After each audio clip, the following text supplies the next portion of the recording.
Hello, everybody. Welcome to this evening's webinar with the Sport Coaching Leadership Program at Drexel University. My name's Cameron Casoglis, for those of you who don't know me.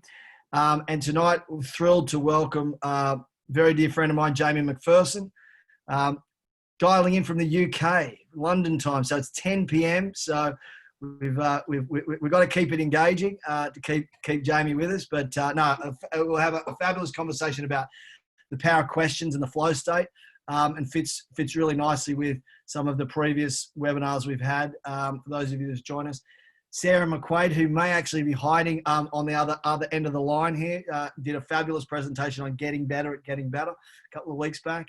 Karen Freeman, former San Diego Charger dietitian, spoke to the group back in April on meal rituals during these unusual times. Tim McLaren, six-time Olympic medal-winning coach and athlete with the Australian and American team, spoke also back in April, and then Chris Snyder last week on the future of coaching. So thrilled that everyone can join us. And later tonight, Ellen Starowski, one of my colleagues here at Drexel University, will be speaking about women in coaching and a conversation about supporting and retaining good women in sport.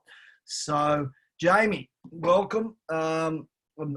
We've had a number of conversations in preparation for this, but it's probably in the scope of about almost 15 years of different conversations about sport and business and the world.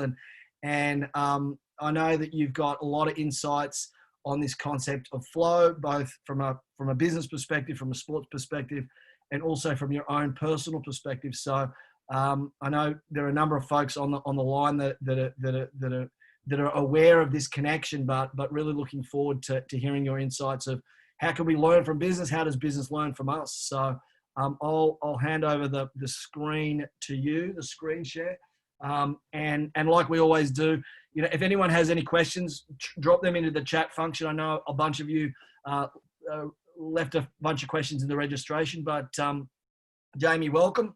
And tell us about the flow state. Good afternoon, good evening, everyone. So I'm Jamie. I'm coming to you from London. I'm coming to you from the garden shed at the end of my garden. It's 10 o'clock at night, but I'm really excited to be here to talk about kind of my experiences in coaching, my experiences coaching or attempting to coach the flow state, both in sport and in business. It might be worth just kind of giving a bit of background to how I come to be in this kind of position. So I'm currently director of consulting for a performance consultancy called Will It Make the Boat Go Faster. We're a business performance consultancy. We partner with organisations to help them focus on their people side of performance. And a large part of the work I do there is essentially helping create strategies and the conditions for flow to emerge in organisations. My background, kind of what's got me to here, is 20 years working in kind of organisational business leadership and development, 17 years in UK and Europe, 3 years working in the US, worked in Princeton, New Jersey for 3 years where I got to know Cameron. And I came to the world of kind of leadership development, organisational development, through the slightly circuitous route of doing a master's in sports psychology, which obviously explains the link to this session, but also to kind of the work that I do. I did a master's back in the UK in 99, 2000, and my final project, my thesis, was facilitating the flow state in elite racing cyclists. Before that, even further back in the distant annals of time, I used to race as a cyclist, raced with a French team in France in the mid-90s. So I've always kind of had a massive interest in sport. And I had some formative experiences early on in my career, which at that point I just found truly kind of magical. And that's kind of driven both my sporting experiences as a performer, but then as a coach, both in terms of sports psychology, kind of my original starting point, and then working with business. It's worth saying that in the 3 years when I worked in the States, while most of my work was with corporate clients, a piece of work that I was doing, which is also where I got to know Cameron, was I provided sports psych support to the women's American rowing squad leading up to the 2008 Olympics. So even though I am a Brit, I was well and truly behind the American effort in the 2008 Olympics in Beijing. And it was made extra special by the fact that the women's 8 won a gold medal. So it was kind of really, really, really special experience. And I guess my background has always been just being really fascinated by peak performance. To start with, it was sport, but it's broadened to business, to the arts, anywhere that somebody or someone is able to kind of execute fantastic performance, particularly over a sustained period of time, I'm really interested in.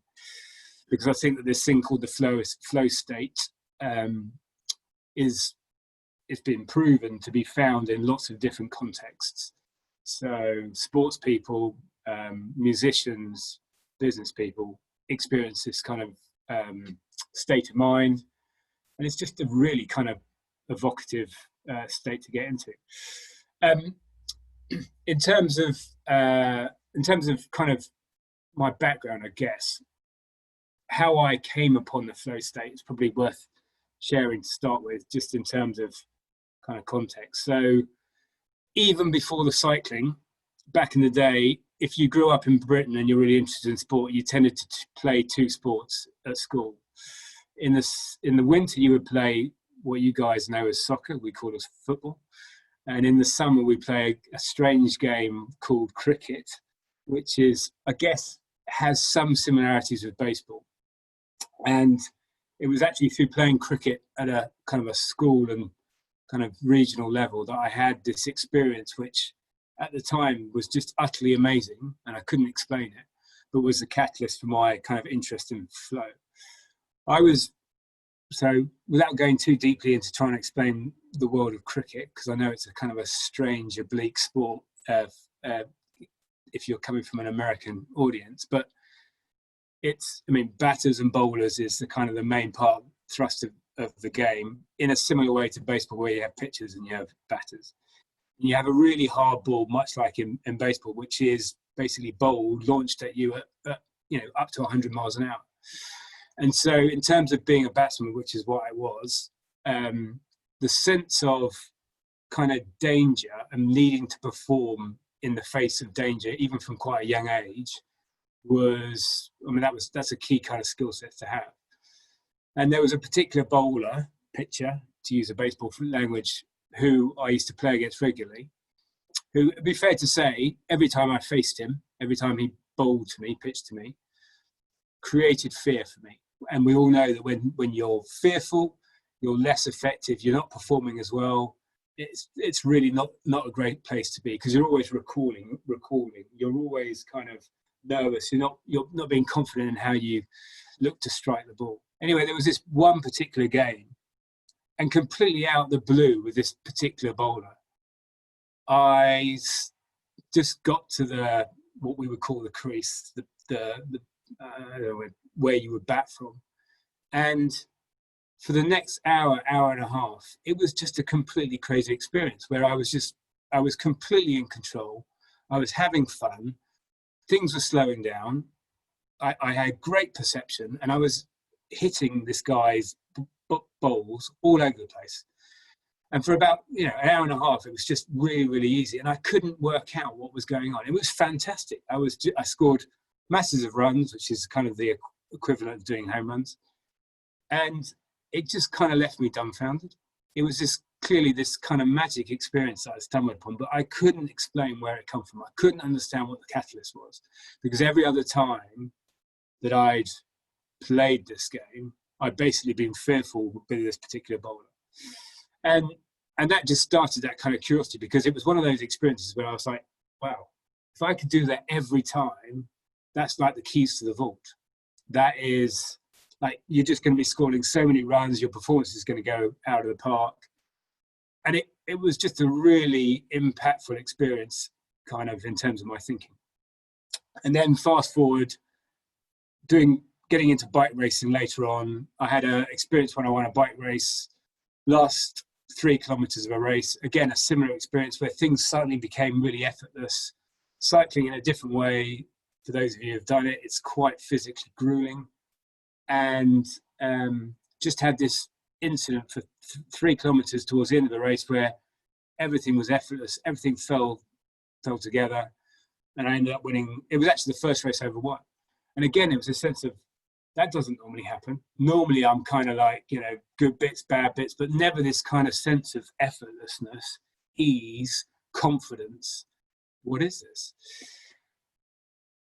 As things moved on in my career, I went back to school, went and did a master's in sports psychology, and then I stumbled upon, and hopefully you can see it on the slide, because at this point, so I'm 25 by this point. At this point, I stumbled upon a theory which is in the kind of the sports psychology literature around something called being in flow, with a tongue twister, a guy, a Hungarian psychologist called Mihaly Csikszentmihalyi, who basically talks about this state of mind that people, and actually interestingly, the first kind of two main groups of people who would report these kind of effortless experiences were climbers, and interestingly, surgeons would be another group of people. And he talked about this state of flow, this peak performing state of mind. If you get into this flow, it's intrinsically enjoyable. People just love being in the state. They want to kind of repeat it. It's almost like a drug. The experience in itself is intrinsically satisfying, and it's linked to peak performance. So it just seemed to be a kind of a massive connection as I started to move into a kind of a coaching world about surely the role of a coach is, how do you help start to create the conditions for people to get more into this state of flow? Because number one, everyone loves being in it. It's just, you know, massively potent, massively enjoyable. And secondarily, you want to get in again. So in terms of engagement in a sport or pastime, people want to keep coming back. And thirdly, the more that you get into it, the more likely you are to have peak performing experiences, which means that you're going to keep doing personal best, you keep going to be improving. And again, as I said earlier, it's kind of the keys to the vault. And as I read about flow and Csikszentmihalyi's work, the main piece was around this sense of trying to find a sweet spot around something which is highly challenging, but something that you believe you can meet the challenge in. So there's this kind of sweet spot between high challenge and what initially he talked about was high skills. In this it says high abilities, which, as you can see from that kind of graph, if it's a high challenge but you're really excited in it, you really want to achieve it. And if you believe you've got the abilities to meet that challenge, you tend to be kind of focused, happy, really engaged. Your focus kind of draws in. Nothing else kind of matters. Time, your perception of time will change. You feel like you start to become what you're doing. Chatter, that kind of negative self-talk tends to slip away, and you have this kind of clear sense of making the right choices as you go along. And that was just really fascinating for me in terms of thinking about coaching, and also starting to kind of move into kind of a dual part of my career where I was doing some sport and I was also doing some business. The other interesting part for me was to that kind of matrix that he's got up there, particularly in terms of my sporting career, but also in terms of some of the things I was hearing from other people in business, is that different people would find themselves at different parts of that kind of kaleidoscope. So quite often when I would go in and work with people, they would talk about, and this would be performers as well, sports performers as well as business performers.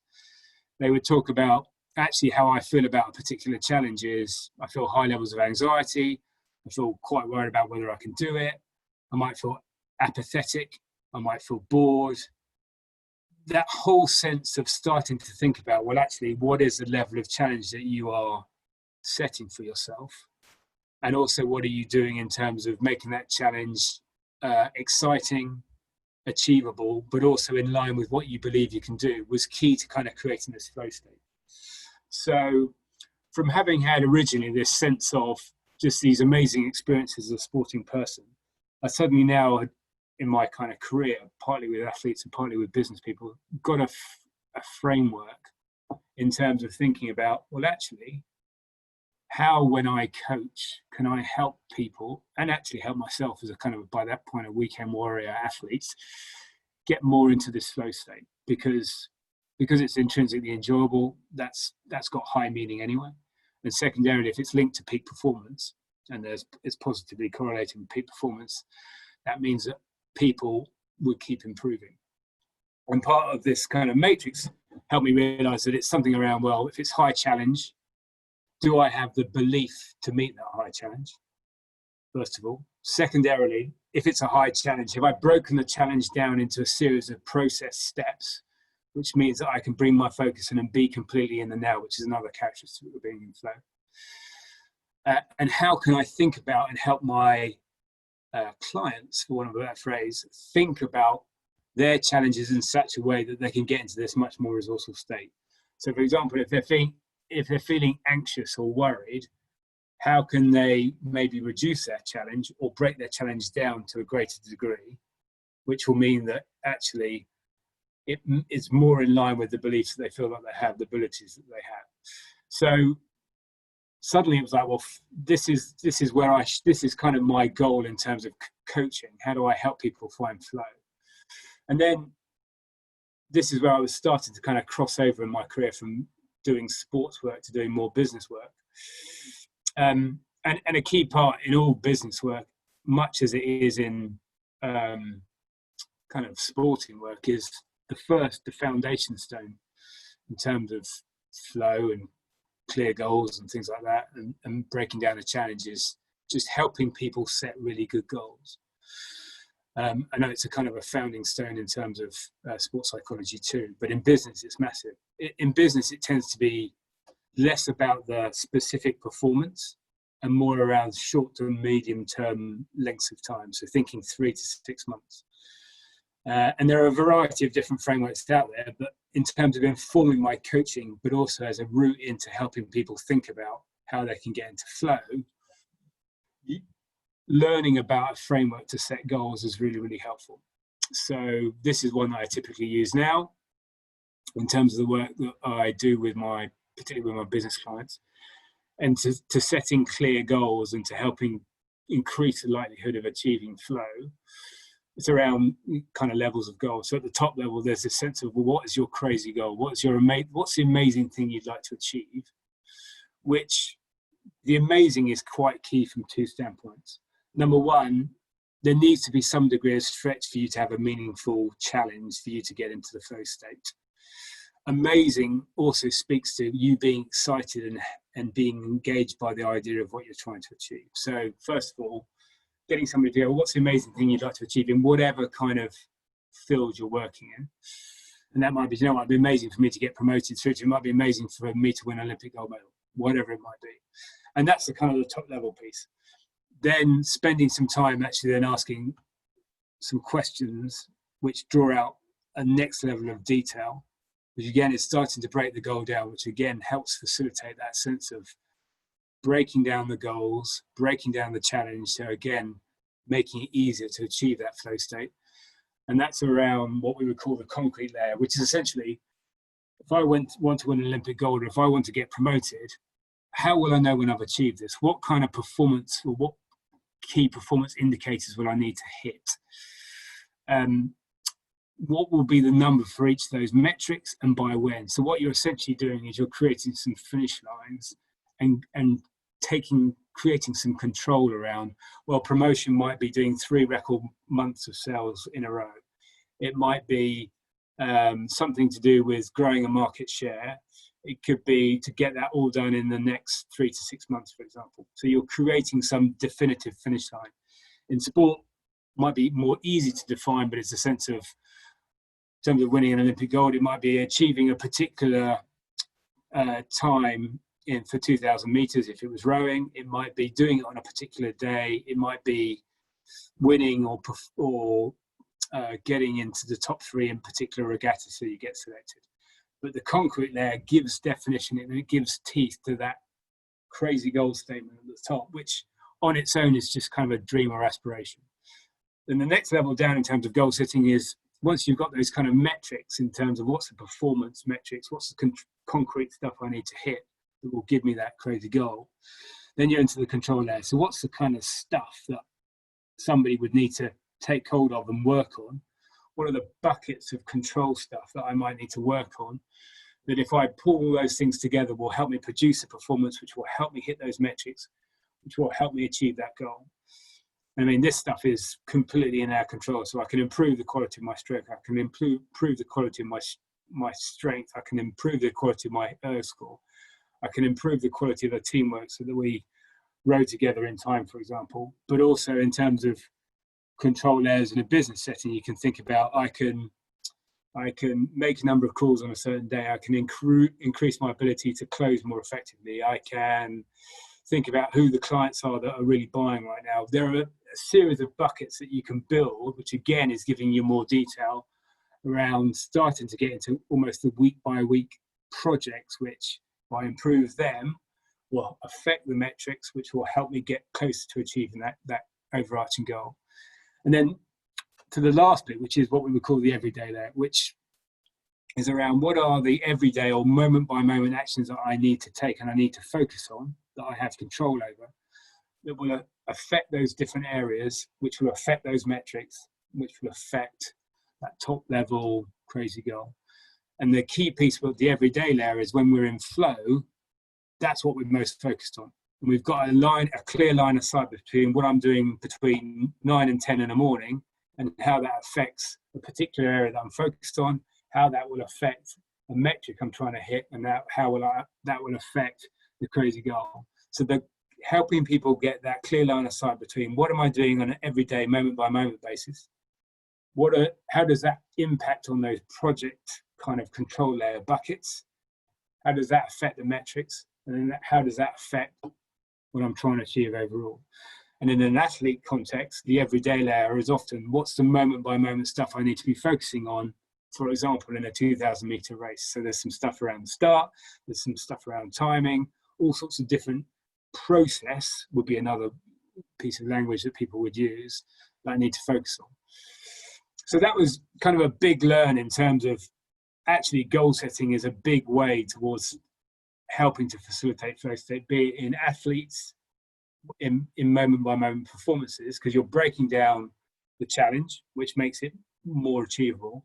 And secondarily, you're getting people to focus on the kind of the moment by moment stuff, which is the bit that they really need to focus on to get into that flow state. And then in business, that real sense of how do you give people a sense of direction day to day, linking to kind of short, medium and long-term goals. So in terms of creating strategies at an organizational level, down to an individual person in a function, helping them see that clear line of sight between what they're doing on an everyday layer and what the organization is trying to achieve, helps, it nudges forward that sense of focus, that sense of achieving a flow state. So that was kind of the next step in my kind of journey.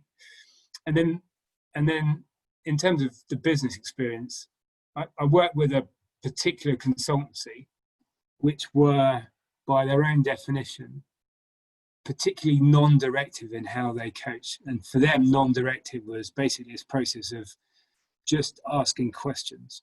So they would do strategy, they would do people development, they would do leadership development, they would do performance development, all in the service of improving performance and as a byproduct helping achieve this kind of flow state. But what was fascinating and was very different from the sports psych world that I'd been in, where you kind of give people stuff and tell people to do things, their approach was to just was the delicate and elegant art of asking people questions. So through a conversation, if I ask really elegant, effective questions, I can essentially start to bring out a goal-setting process so that somebody gets clearer and clearer about what they need to do in terms of choices, in terms of every day, in terms of the buckets, in terms of the metrics, in terms of what they're trying to achieve overall. So that what they're actually creating is their own self-identified plan of progress. And again, what that does is it layers another platform of engagement, buy-in, because what happens is the individual is identifying all of this.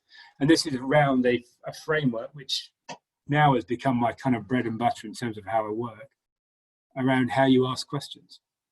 So it's a bit zen and it's a bit out there, but it's really effective in that essentially through a coaching session, I would use this framework of 4 kind of phases of questions to help somebody go from clarifying what their goal is, understanding what their current reality is, where are they currently, thinking about what are the options they've got, and then helping them to identify what they will do.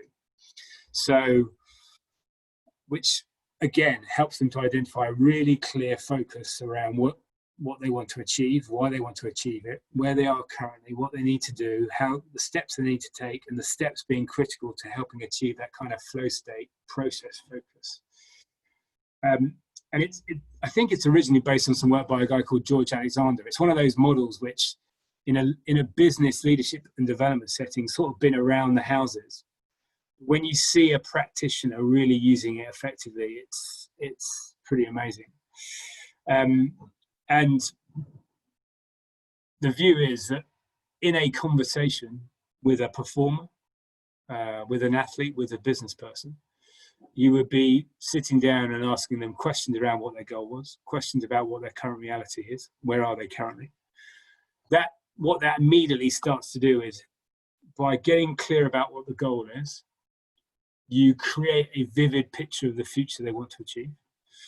By then asking questions about what their current reality is, where they are currently, you also create a clear sense of where they are currently. And by that point, what you're doing in their brains is a clear picture of the future and also a clear picture of where I am right now.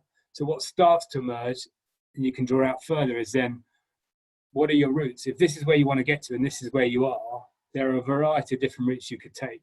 And you ask a variety of questions around that. And again, this is all self-identified. So the last piece would be around then asking them, you've identified a variety of different options. You then ask, well, what are the things, which options are most appealing? What are the things you want to take forward? Which feels like the best route you want to take? And what you are setting them up to do in this process is, one, create really clear goals, which is a catalyst for flow. Two, they're self-identified and they are driven by what they want, which means that they're more likely to be engaged and it's a meaningful challenge, which is another catalyst for flow. Thirdly, because it's self-identified, there's nobody forcing them to do it, so they're going to be more internally motivated, which again is another link to flow. And fourth, you're growing their awareness, which is ultimately critical in terms of their ability to learn, reflect, and improve. So as they evolve and get closer to their goal, they'll be more self-aware about ongoing the choices that work versus the choices that aren't working. Which leads to this last set of questions. Actually, if I slow down, I should go back and just quickly give you a chance to kind of read through and give you a few examples of some of the classic goal questions you might ask. So, in a conversation, but what would you like to discuss? What would need to happen for you to walk away from this conversation feeling that time's well spent? So that's kind of ring fencing the kind of conversation you want to have. What will you see, hear, feel having achieved your goal, which kind of speaks to kind of the tie-in in terms of motivation. What will achieving this goal do for you or give for you? What is important to you about achieving this goal? When do you want to achieve it? What will be a stepping stone, which is starting to break it down? How will you measure it? You're starting to help them create a bit of a picture about what they want to achieve, why they want to achieve it, what might be some of the steps along the way. So they're starting to build their own sense of a plan. Then the reality questions is, what's happening at the moment? How do you know that this is accurate or true? So you're checking whether their view of reality is fair, is it validated? When, where, how often does this happen? Who is involved? What happens to you and how do you feel? So what you're doing is, again, you're creating as vivid a sense and awareness of what currently is happening alongside a vivid sense of the reality. What is holding you back? What's missing in this situation? So again, questions to really drill down to what the current reality is. And then option questions. What could you do to change the situation? What approaches have you seen in similar circumstances? What could you do differently if you were able to start again? Who might be able to help? There's a great one here, which actually isn't listed, which can be a bit like a nail, somebody with a hammer with a nail, but it's actually pretty provocative. Is what could you do? What else could you do? What else could you do?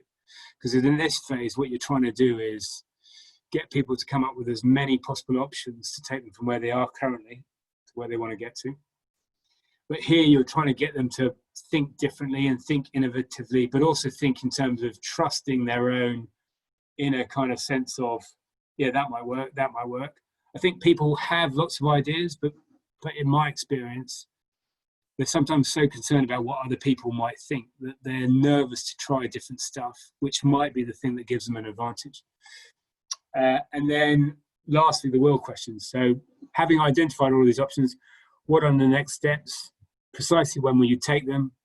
What will it cost you if you don't take action, which is quite a good one, because it's saying, well, if you don't do anything, what will happen? How into it are you? How will you get support? Rate on a scale of 1 to 10 your scale of motivation to take this agreed action. And the key thing for me is if somebody says for a particular set of actions that they're only a 6 or 7 out of 10, they're not going to do it. So you would need to ask that question, what prevents him from being a 10, for example? So that, again, forces them to go, well, actually, I'll be a 10 if I get somebody else to do it with me, for example. I'm not sure. I want to pause there because is there some questions or comments? Yeah, a couple of comments here, Jamie. One from Sarah, who I know is very familiar with this and other types of formats. But and then what is another useful one, just for options, and then also the wise old friend question. I love that one as well. But Jamie, just to follow on, just connect. How do you sort of gauge? I know it's from experience, but how do you gauge when to move from one step to the next? And do you typically go from the beginning to the end, or do you sort of shift around?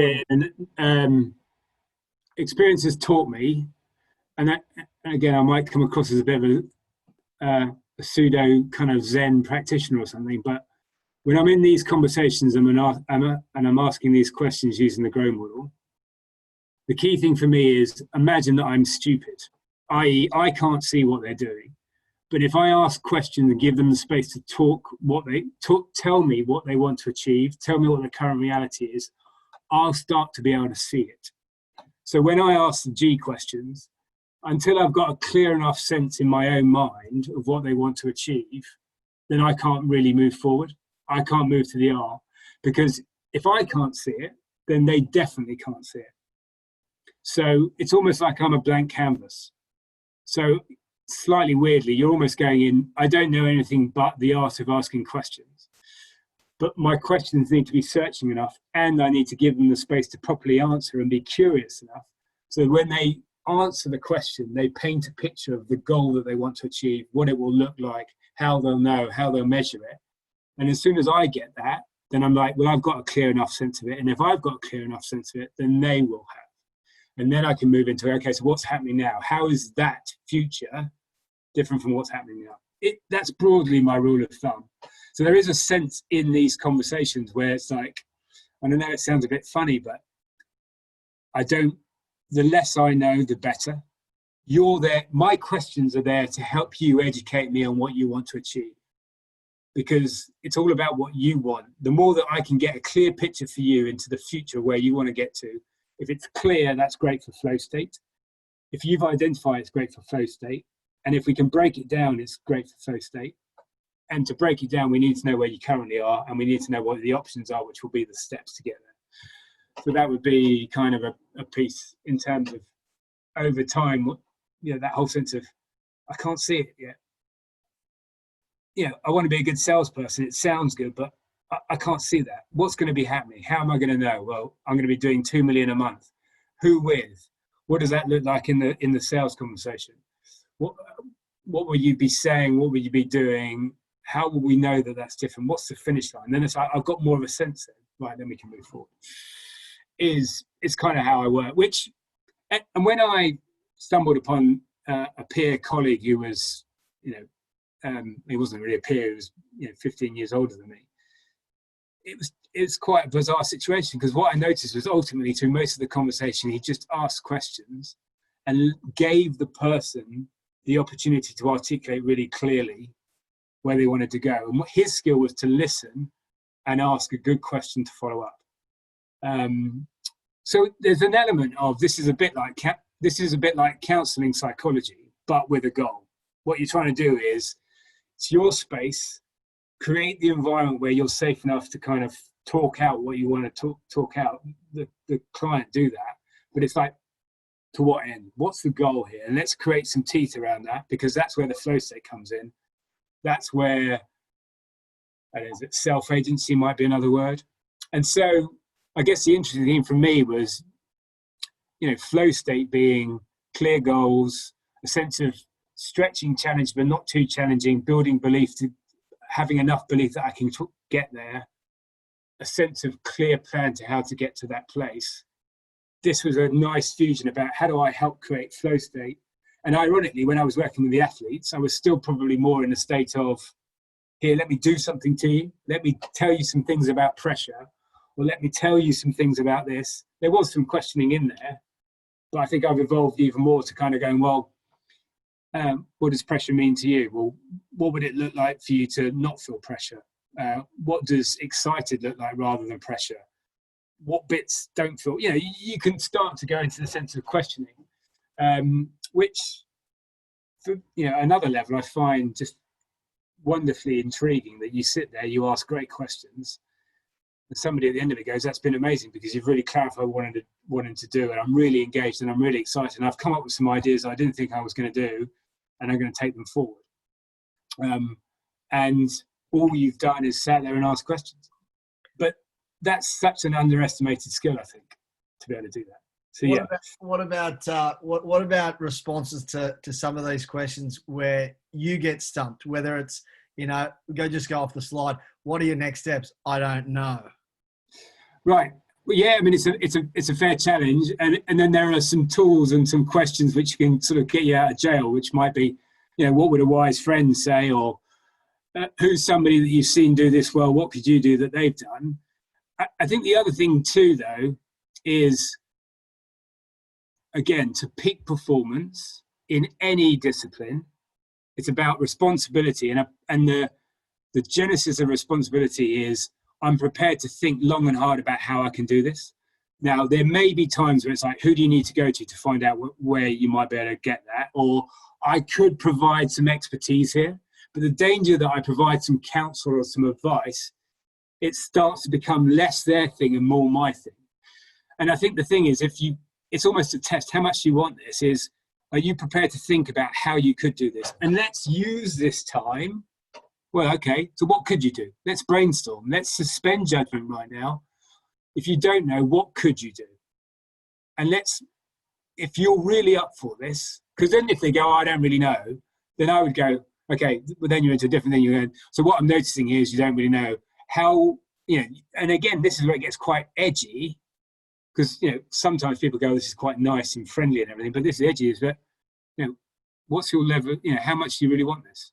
How important is this to you? Because what I'm seeing is, in this moment, you are not putting a lot of energy into coming up with new ideas. And my belief is people have lots of ideas in the right, we have ideas in the shower when we're not thinking about it. We have ideas when we're turning left at a crossroads sort of stuff, when we're driving. So that's part of the challenge, which is sometimes in this situation, people will display the resistance to high performance or to getting into flow in subtle ways. And so learning how to kind of push back is a part of, I think, the coaching arsenal. And so you create a plan, and then the next bit for me would be around, again, super simple questions, but again, getting people to review progress. So, how regularly, so against your plan of, the everyday layer, and then the areas that you've talked about you wanted to move on, or even in an athlete sense in terms of performance, do we get them to identify these three and answer these three questions? So after every training session, this sense of, in that training session, where did I perform well? Where did we do well? And actually to list that stuff. Because again, history and human nature teaches me that we don't spend enough time going, well, that bit was really good. That bit was really good. That bit was really good. Because if that's good, we want to A, log it, and B, go, how do we do more of that? Because that's gold dust. But we often forget that because we're always into but the second question, which is, where can I perform better? Which has its value, quite rightly. but we miss a lot of good learning. And interestingly, I'm working around theory that people can maybe just improve by recognizing what they've done well and then go, how do you do more of it? How do you do more of that? Because, you know, we've all walked along the edge of a sidewalk, or a pavement as we would call it in the UK, you know, walked along its edge, apart from maybe late at night when we've had too many to drink, fine. We can do that, but can we do it at the top of a 30-story building? No, because the context is completely different. But in fact, the behavior is just the same. But when you do it on the edge of a sidewalk, actually, what are you noticing in your thought process? What are you thinking about? What are you doing? And you're like, well, I'm focused on the edge and I'm not thinking about falling off. I'm just focused on the edge. Well, in theory, and please folks, don't go away and try this, it should be the same thought process work at the top of but we miss a lot of that stuff. But so where have we performed well? And almost how can we do more of that? Or what's allowed that to happen? Where can I perform better? Yeah, that's the good stuff. And then what will I do differently tomorrow? And this is massive in business. But that whole sense of learning agility, which is such a fashionable phrase, I mean, in business, I think particularly, and, you know, in the situations we're in right now, how do we learn ourselves more quickly out of the problems we're in is, you know, on a regular basis, reviewing how well we've done on a daily, weekly basis. And then there are always things we think, oh, I could do that better. But do we actually then do those things? Do we go in a business meeting, for example, or we go, do you know what, we didn't really clarify the agenda up front? Well, that's an easy, quick fix. But do we actually then put it into practice the next time?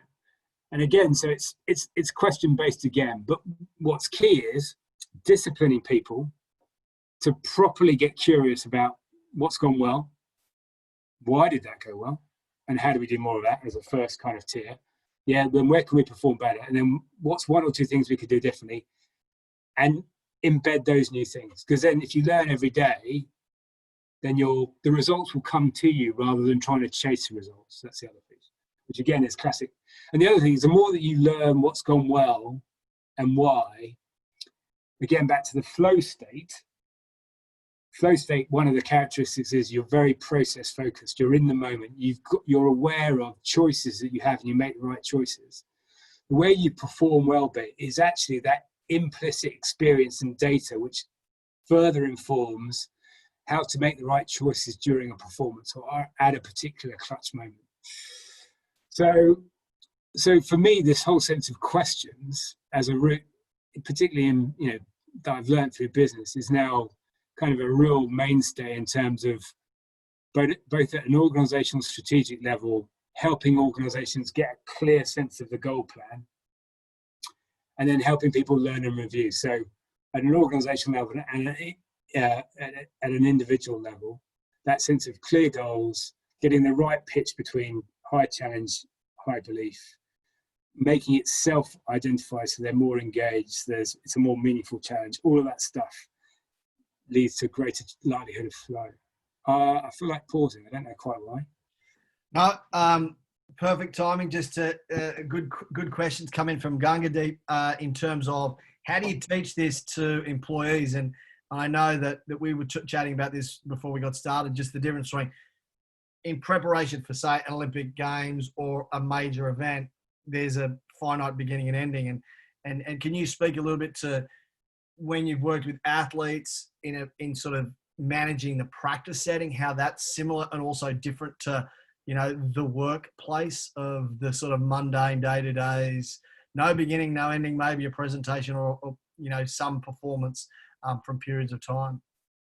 So to the first bit about how you teach this in business, I guess the key thing, I mean, the classic phraseology about coaching workshops is around 4 key skills, which is building relationships, classic coaching piece. You've got to have some degree of connection with somebody to be able to kind of get some traction. Asking questions, setting goals, and giving feedback with kind of the 4 mainstays of that kind of approach. So getting people to practice just asking questions is a piece. In terms of the athlete piece, I think it's something around helping athletes get into the process of setting goals for their training sessions. So you set goals for, you know, what do you want to achieve for the year? how are you able to achieve that? What kind of performance do you need to achieve? What are the areas we need to work on? What do we need to do in terms of the training plans? But then you can almost then kind of concertina that down into each training session. So what's the goal for this training session? What's the current reality in terms of your performance level? What are your options in terms of how you're going to kind of deliver that performance in this training session? So what are you going to do? I mean, and in sport there's guidance as well. I guess the key other piece is about the review piece. Is a bit at the end of the training session reviewing how, what was the goal for what we were trying to do and what we've done well today and how do we do more of that? Where can we do better? What can I do differently tomorrow on a similar session so you keep improving it? The key thing I think in athlete stuff is it becomes Cameron, you can speak to this as much as I can, but that sense of it becomes a habit and culture of how we operate on a day-to-day basis. You don't wait for the event. This is something that happens, January the 1st in terms of how we create the learning culture and the coaching culture around the athlete so that they are, really targeted around what they're doing, why they're doing it, how it's going to help them improve, and also learning around, well, that's not working, so we'll stop doing that and put more time to stuff which is improving performance. I mean, those would be kind of the top line thoughts.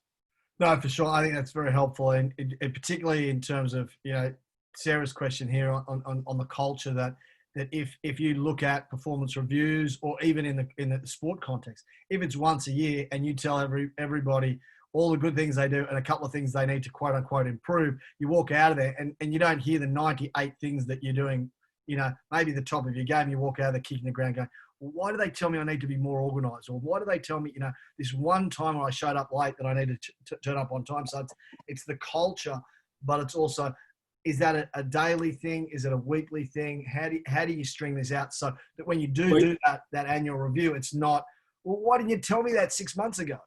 Yeah, and really good question and observation. And I think there's something about curiosity. I think athletic achievement, goals and athletic achievement, a coach is almost, and this is, I think a coach is there to role model curiosity so that the athlete becomes curious about what is allowing me to perform even better and how do I do more of it. And so, to how regularly you would do that, there's something for me about, well, how can you do it every day?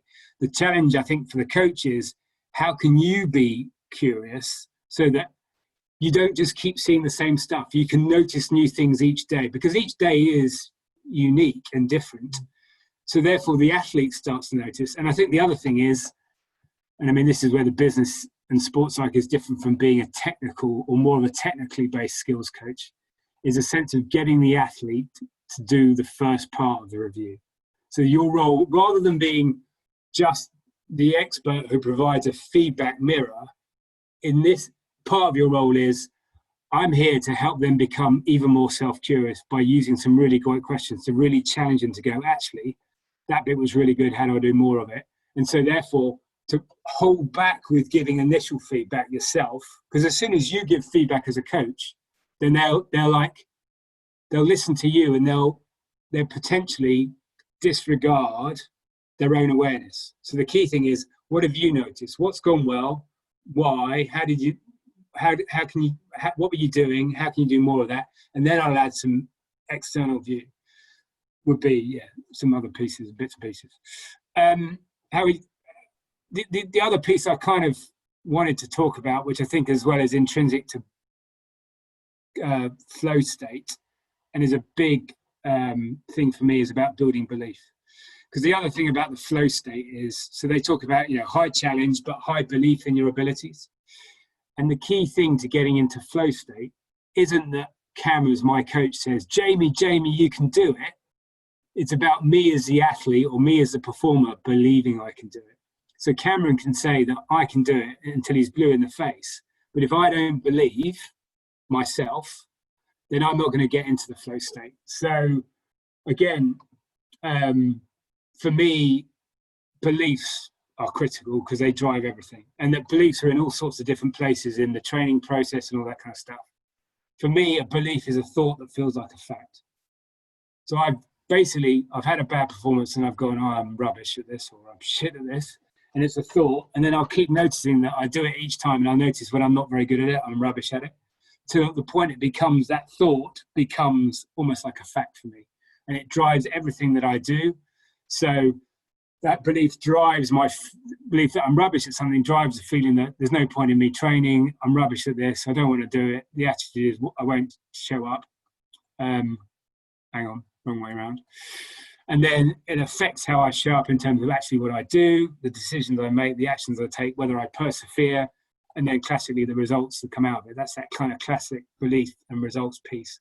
So again, as a coach, when coaching, asking questions and getting into the flow state, what's key is using questions and helping people identify how they can build belief. And I mean, I think this is the life skill. And so there's in my work, there's something about strengthening beliefs. So you identify an issue or goal. So I don't know, want to be Olympic champion or want to get promotion.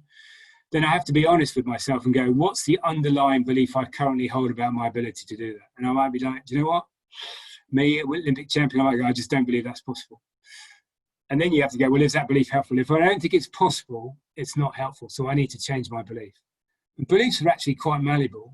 You know, you can actually change them, but it's a bit cognitive behavioral therapy here, but you have to challenge yourself to go, the belief I need to build is I can be an Olympic champion, or maybe a bit more specific, which is something around, I don't know, I can improve at a fast rate on a daily basis, which means I could be an Olympic champion, which means I'm prepared to change the belief, which means then if I'm prepared to change it, bingo.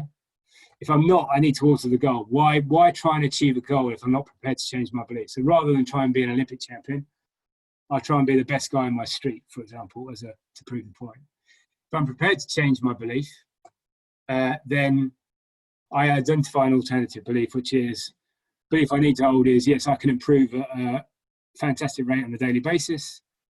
And then it's all about strengthening that belief, which is finding evidence on a daily basis to build that belief. So we do, and we did this with I did this with the rowers in 2008, is you do what's called an evidence wall. So, you know, you would just, so for example, I don't know, belief around, I don't know, improving every day. On a daily basis, I would ask, as a coach, I would ask an athlete or a business performer, what's been the evidence today? What evidence can you capture that's demonstrated that you've improved or you've got better at something? And again, this is the discipline of 15, 20 minutes on a daily basis to find evidence of improvement or progress. And there is always evidence and progress. But again, if we've got a belief that is, oh, I don't think I can, that's where you have to look harder. But it's that sense of being forensic in terms of capturing small bits of evidence that you can make progress. And sometimes that evidence is what you've done, and sometimes that evidence is from other people. But that whole process of being disciplined at the end of the day and going, what have I done today that's moved me forward? What have I done today that indicates that I can learn quickly, whatever the belief might be? And being really targeted as an athlete, but as a coach, in the nicest sense of the word, forcing people to capture evidence that builds that sense of belief. Because then if I believe more, I'll believe that the training sessions are working. That means I'll put more effort in. And we know if you put more effort in, then performance is more likely to improve, which means that you'll get better results. So then you create that virtuous circle. And then to the flow bit, if I build my belief in my capabilities, my own belief in my capabilities, then I'm more likely to get into a flow state too, because I'll create more stretching challenges for myself. I'll persevere longer. I'll get better. I'll achieve that state of mind. I won't panic under pressure. So yeah, building belief is another kind of piece. Conscious of the clock, we've got about 5 or 6 minutes, I think, left. Yeah, awesome stuff. Yeah. If there are any other questions, yeah, go for it. I was just going to say, if there are any other questions, we've got a couple more minutes. Jamie, I was just thinking, you know, it's the inevitable one that cricket and baseball have that similarity, you know, where you're in front of a large crowd and you're having a good day, and then all of a sudden everything changes. You that concept of the reset. Do you want to just maybe wrap us up on how do you deal with that catastrophic moment when it all counts? How do you reset? How do you almost pretend it didn't happen?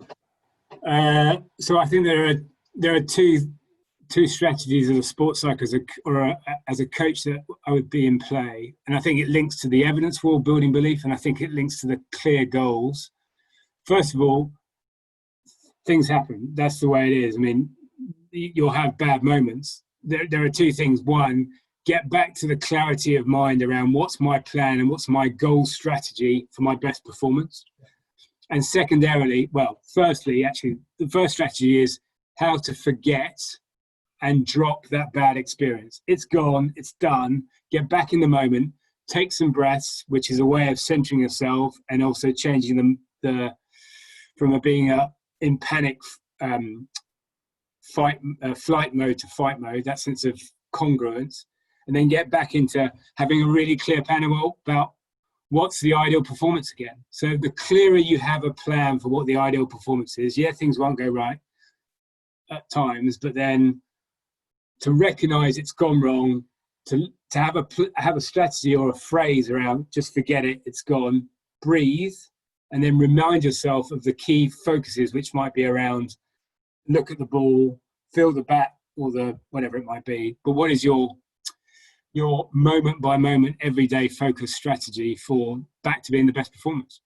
Those are the two bits, and it's quite moment by moment in its thought process. There's some things. Love it.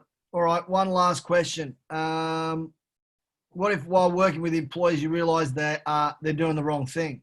And they and most of us are just doing what they're doing just to earn a living, but it holds no meaning for them. How do you? I guess that's more of a question of cranking the motivation. What are some of the ways to sort of turn that all around? One, by asking what do you enjoy in what you do, because sometimes people don't enjoy it because they're looking at the 60% they don't like rather than the 40% they do like. Yep. The second piece is, it's a longer term thing, but how do you help them set goals around transitioning to something that they enjoy more? Because the ultimate thing is, choice, options in life. This is your time. How do you want to best spend it? It might not happen overnight. I might not like my place of work right now, but believe in your agency with a clear plan and a set of goals to transition to something you enjoy more is one piece. And the other piece is, what do you like? Because that can get easily forgotten when you're under the pump in a job. And sometimes to the response there, sometimes it is, hey, maybe it's time to go a different direction. Maybe it's time to look for another job. Maybe it's time to go to a different organization. If there's not that buy-in, if there's not that motivation to say, hey, maybe let's talk about the exit plan here. That, I know in the sport context, sometimes an athlete will come in and say, hey, I think I'm done here. And sometimes, they don't make it, whether it's from injury or whatever, but for sure there's that case of, maybe you got to part ways. And I've always been clear in terms of my work with clients and with the businesses that pay for my work that they would rather have somebody who was really engaged and wanted to do the role than somebody who was like, I'm not really sure. So actually helping them transition out is doing everyone a service rather than overly forcing them to, because forcing won't create flow. And the goal ultimately is how do you create more flow experiences for people because it's more engaging. Awesome. Jamie, always good. I'm sensing we probably got a couple more webinars in you, but at 11 o'clock at night we might have to get you on the clock a little earlier. But I hope it's been thoughtful and interesting for people watching. Absolutely. No, I appreciate it. And some good questions, some good interaction. So everyone, thanks very much. Jamie, have a lovely evening, and thanks everyone for joining us. Cheers, guys.